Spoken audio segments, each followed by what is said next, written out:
Hello everyone, welcome to the class. In this video, we'll take up the chemical structure of the DNA. We have seen what exactly as the composition of the nucleic acids or otherwise DNA and RNA in the previous video. So now, anyways, the chemical structure for the DNA as well as RNA is almost same. The differences, you already know what are the differences. So, we will just move on to the chemical structure of DNA. Since DNA is the genetic material in most of the organisms, we are stressing more on the DNA in this chapter. However, again, chemical structure is same for the DNA and RNA. Only thing is the difference lies in the sugar. Okay. Now, to start with the chemical structure of DNA, what exactly do you mean by this chemical structure? We have two structures for the DNA. One is the chemical structure and another one is the physical structure. Chemical structure, it mainly involves how exactly one component is bound to another component of the DNA. There are three components in the DNA as we have seen it in the previous class. And the three components are, one is a nitrogen base, then sugar and a phosphate group. How exactly a nitrogen base or how exactly a sugar is bound to a nitrogen base and how this nitrogen base and sugar, that is the nucleoside, is bound to the phosphate. What exactly a DNA looks like or how it is being framed, that is being taken as the chemical structure of DNA. DNA, when you define it, it is a polynucleotide chain. Polynucleotide means many nucleotides. For example, this is one nucleotide, this is a second nucleotide, this is a third nucleotide, and when you join this, it becomes a polynucleotide chain. Now, what do you mean by nucleotide? Nucleotide is nothing but sugar, nitrogen base and a phosphate. If it is only sugar and nitrogen, it is the nucleoside, and if it is sugar, nitrogen base plus phosphate, it is a nucleotide. And the DNA, it is a polynucleotide chain. Polynucleotide chain. Now, how exactly this chain is being formed? So, a polynucleotide. What exactly a nucleotide consists of? A nucleotide consists of a sugar, a nitrogen base and the phosphate. How exactly these three components are being joined with each other? We'll first start with the sugar. So, this is a sugar molecule. I'll start it from here. A sugar to which 1, 2, 3, 4 and then 5. So we'll first write everything. So here it is OH and H. Here it is H. Remember, we are writing the chemical structure of DNA. DNA means here we don't have the OH. One oxygen has been removed, hence it is called as deoxy. If we were writing the chemical structure of DNA, then you're supposed to write one O here. So since we are taking the chemical structure of the DNA, we're not writing the H here. Now, here is H and OH. Then we have H, then CH2OH present. This is a sugar present. Now, sugar has to get attached to the nitrogen base. Remember, now these bondings and these positions you have to remember very clearly. To the position 1 of a sugar, this is the 1 position or this is the first carbon of the sugar. Always to the first carbon of the sugar only the nitrogen base will attach. Nitrogen base. It might be adenine, it might be guanine, it might be cytosine, thymine, uracil, whatever it is. However, that nitrogen base, whether it is a purine or pyrimidine, that nitrogen base will come and attach to the first carbon of the sugar molecule. And this is always a fixed position. Now, there is a bond which is being formed between the nitrogen base and the first carbon of the sugar molecule, or first carbon of this deoxyribose sugar. This bond is called as N, or otherwise we'll just shift this to the other side so that we can write the anti-parallel strand also here. Okay. This bond is called as N-glycosidic bond.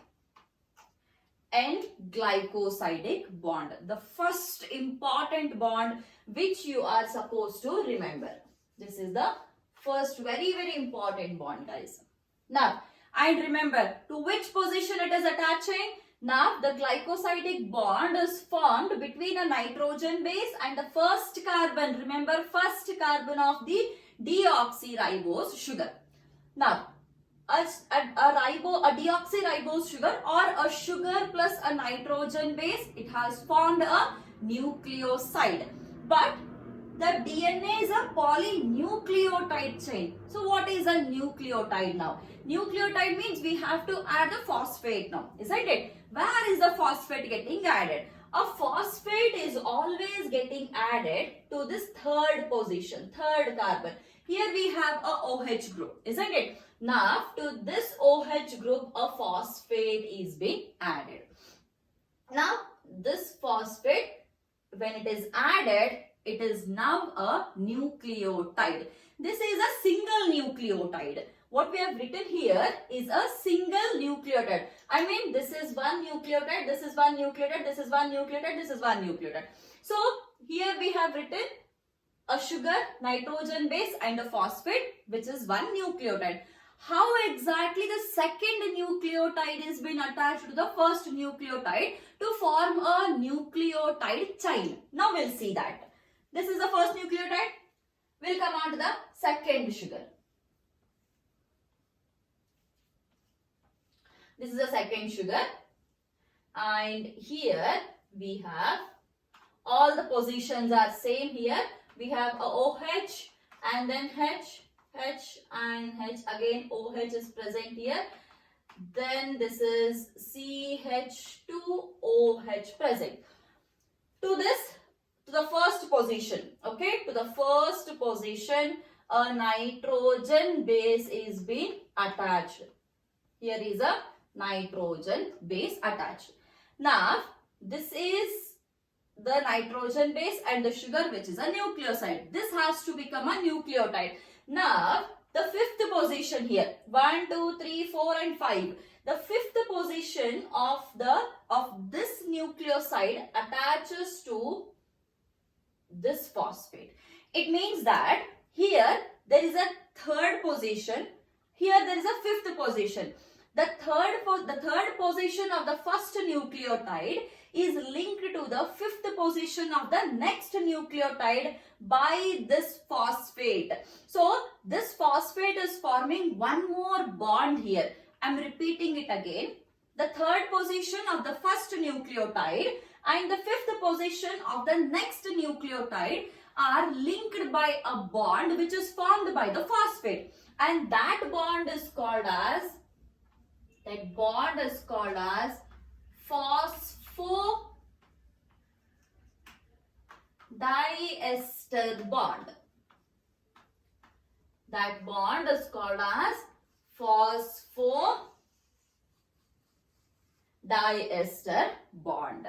So phosphodiester bond is formed between the third position of the first nucleotide and the fifth position of the next nucleotide, whereas the glycosidic bond is formed between the first carbon of the deoxyribose sugar or ribose sugar, whatever it is. Okay, so it is a first position of the sugar with the nitrogen base.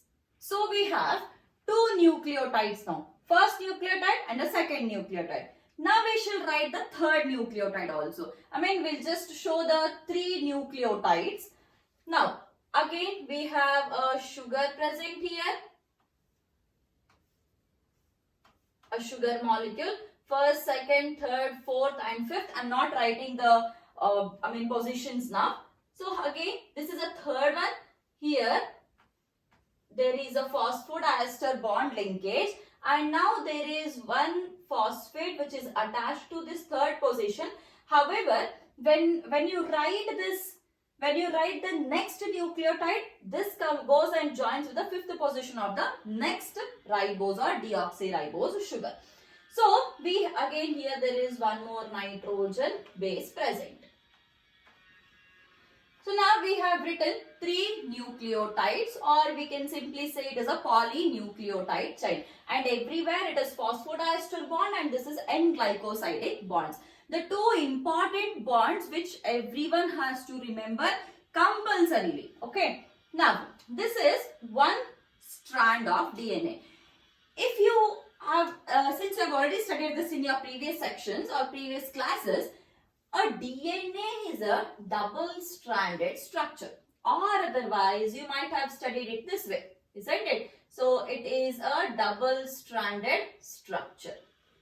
This is how you have studied a structure of a DNA. So this is one strand and this is one strand. If you just separate it, it looks like this: first strand and second strand.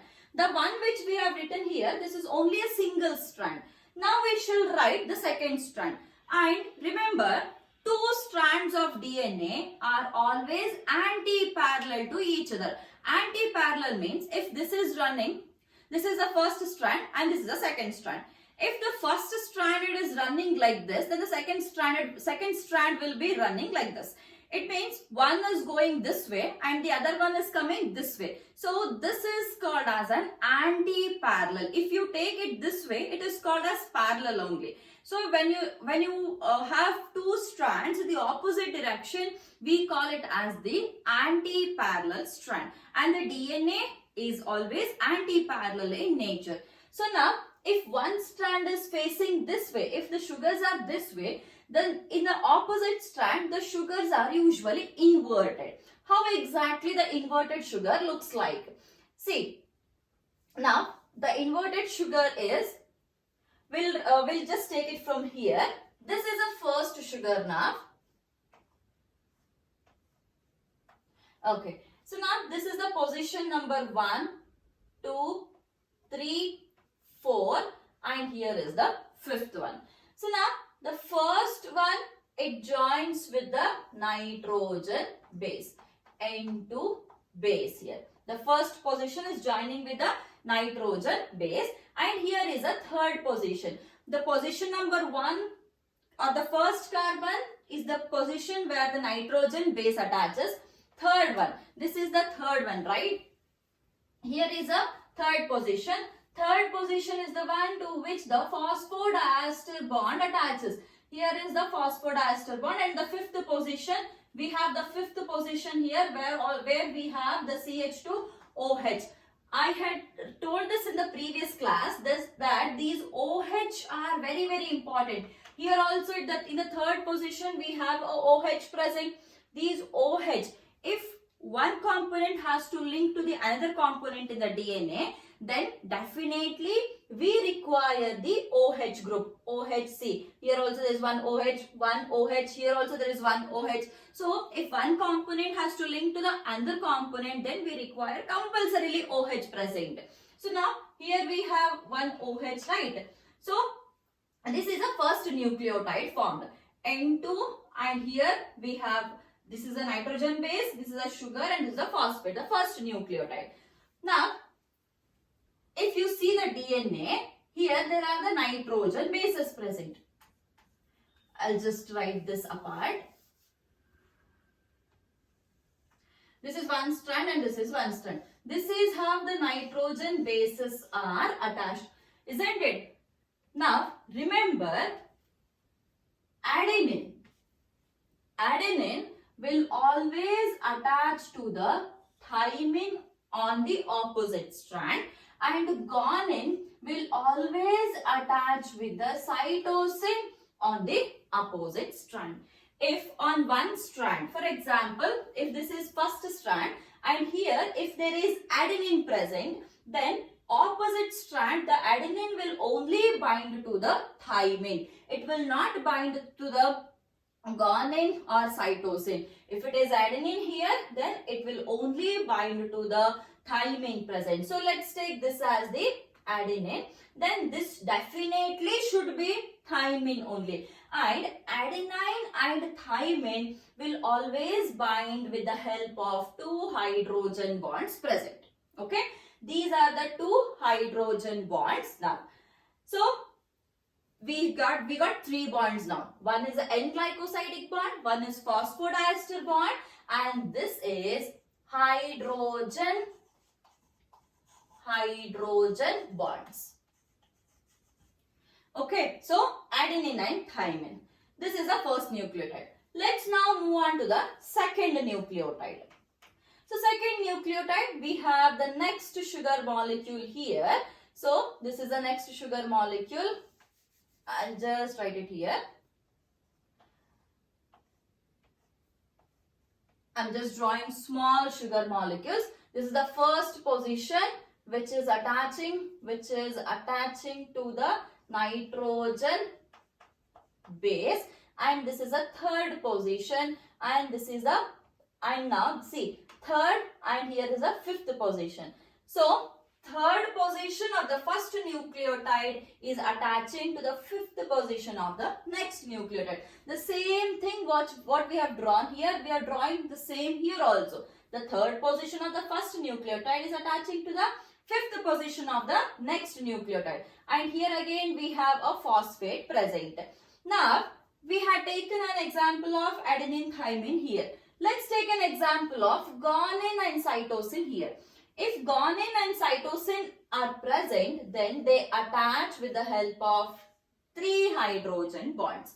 Adenine, thymine attaches with the help of 2 hydrogen bonds. Guanine and cytosine attaches with the help of 3 hydrogen bonds. Okay. Now, we have written 3 nucleotides here, and since there is no space, okay, we'll just wipe this off. We'll write the next one also. Next one. So now, I've written much more smaller. First position attaching to the nitrogen base, and here the fifth position attaching here, and the third position is just empty, isn't it? This is the third position, OH present, and this is now empty now. So here again, with the help of the hydrogen bonds, let's take it as T present here. So definitely A should be present, and it is bound with the 2 hydrogen bonds. So this is an anti-parallel DNA structure. 2 anti-parallel strands of the DNA. In this chemical structure, what you're supposed to remember is the 3 types of bonds. Okay, first one is N-glycosidic bond, phosphodiester bond, and the hydrogen bonds. N-glycosidic bond, where it is formed? N-glycosidic bond is formed, okay, it is formed between the first carbon, okay, this is formed between first carbon of sugar, and nitrogen base, isn't it? Now when it comes to the nitrogen base, we have 2 types of nitrogen base, purines and pyrimidines, isn't it? So to the sugar it is attaching to the first position, but to the nitrogen base it is attaching to which position? So it is between the first carbon of sugar and if it is a purine, okay, if it is a purine means it is adenine and guanine. Adenine and guanine are the 2 purines, and we have seen it in the previous video. Go back to my previous video first, learn the structures, components properly, and then come back to this chemical structure, or else it's difficult to understand this. Okay, first carbon of the sugar And here when it comes to the nitrogen base, if it is a purine, okay, if it is a purine, then it attaches to the 9th position. It attaches to the 9th position. And if it is a pyrimidine, then it attaches to the 1st position. It attaches to the 1st position.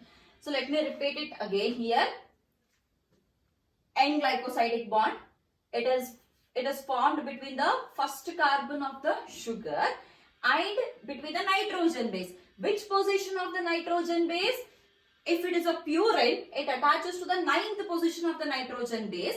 Purine means adenine and guanine. If it is adenine and guanine, then okay, we have an adenine here, right? So here 1st position of the sugar and 9th position of the adenine. We have a guanine here. 1st position of the sugar and 9th position of the guanine here. So this is how it has been formed. If it is a pyrimidine, which are the pyrimidine? Thymine and cytosine are the pyrimidines, isn't it? Now here 1st position of the sugar and the 1st position of the pyrimidine. So thymine, this is a pyrimidine present here. So 1st position of the sugar and the 1st position of the thymine, or otherwise if it was cytosine here, then the 1st position of the sugar and the 1st position of the cytosine. Okay, so remember this N-glycosidic bond has been formed like this. And phosphodiester bond. Phosphodiester bond has been formed between 3rd position of the 1st nucleotide, 5th position of the next nucleotide. The 1st position of, 1st and 5th position. 1st and 5th position of nucleotides.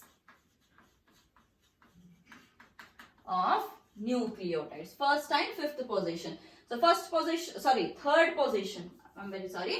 3rd position.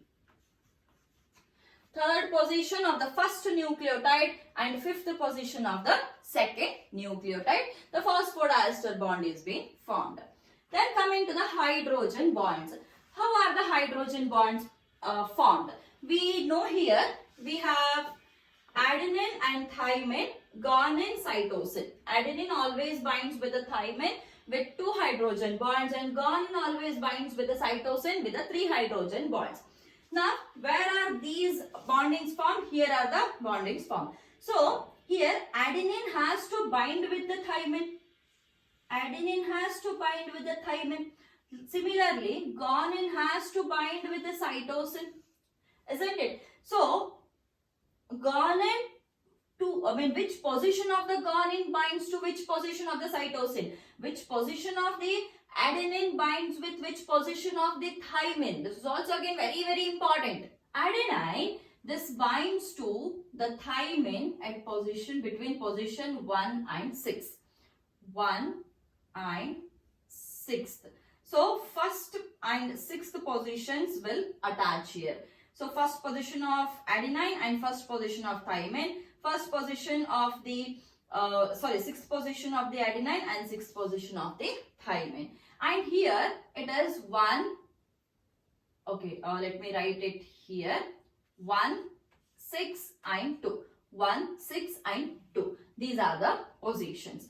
I'm just repeating it again. 1, 6 and 2 are the positions where the hydrogen bonds are formed between G and C. 1 and 6 are the positions where the hydrogen bonds are formed between the adenine and the thymine. Or we can just write it here also. This is 1 and this is 6. And here it is 1, here it is 6 and here it is 2. 1, 6, 2. So these are the positions which you are supposed to remember in the chemical structure of the DNA. And this is all about the chemical structure of DNA. Okay. Now, we usually write the DNA as 5 prime, 3 prime, 3 prime and 5 prime. Isn't it? We write it like this. What does this 5 and 3 stands for? Why are we writing it as 5? Why are we not writing it as 2 or 4 or 1 or something else? We are writing it as 5, 3 and 3, 5. So what does this mean? See, again, I told that OH groups are very, very important. If anything has to come and attach to the DNA or any component of the DNA, then OH groups are very, very important. Wherever the OH groups are present, the attachment takes place there only. Now, we have first, second, third, fourth and fifth position. This is the first nucleotide, right? So, 1, 2, 3, 4, 5. 5. Where all in the 5 positions, in the 5 carbons, where all the OH is present? Here we have one OH, here we have one OH, here we have one OH, right? Out of these 3 OH present, which OH is free? Which OH is available for the attachment? See, here is it free? No, this is not free because nitrogen base is attached. Here the third position is free? No, because the phosphate is attached. How about the fifth position? Is this free? Yes, the fifth position or the fifth carbon OH is free. It means that this is 5 prime. Now, here everything is like attached to one or the other component. We'll come to the last now. Here again, we have one OH present here, one OH present here and one OH in the third position. Is this free? First position? No, it is attached to the nitrogen base. The fifth position, it is attached here. Now, which OH is free? Third position OH is free, right? So, we are denoting it as 3 prime. 5 prime and 3 prime, which indicates that here the fifth position OH is free for the attachment and here third position OH is free for the attachment. Similarly, now we'll take this also. See here, okay, we have, this is the first nucleotide which we have taken, the first sugar. So, where all the OH is present? First position, third position, fifth position. First position, is the OH free? No, it is attached to the nitrogen base. Third position, is the OH free? No, it has been attached to the next nucleotide. Is the OH free here in the fifth position? Yes, the OH is free here in the fifth position. So, this becomes a 5 prime end. Here, it is again completely filled. Coming to this one. Here, again we have first 3 and 5. This is 1, this is 3 and this is 5. Fifth position, it is attached to the phosphate. First position attached to the nitrogen base. Third position, this is free for the attachment. So, this becomes 3 prime. So, 5 prime, 3 prime, 3 prime, 5 prime. This is how the orientation is being decided for the DNA. Okay. So, this is all about the chemical structure of DNA. If you understand this, if you are well versed with these many points which I have given here, it's an open challenge to anyone that you can just attempt or you can just answer any question which is being given out of this topic. As per my knowledge, I have not left anything. Everything has been covered.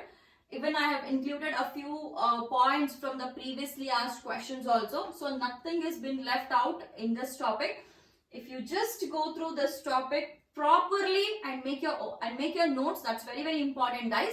Then it's an open challenge. You can just answer any question which comes out of this particular topic. Okay. So this is all about the chemical structure of the DNA.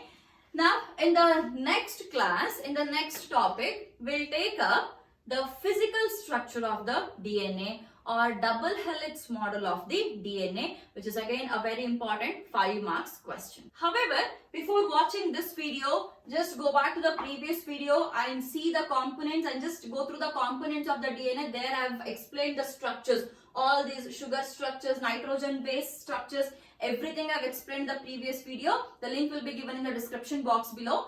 Just watch those videos and then come back to this one so that you will be having a better understanding of this. Okay. So I'll see you guys in the next video with the physical structure of the DNA or double helix model of the DNA. Thank you.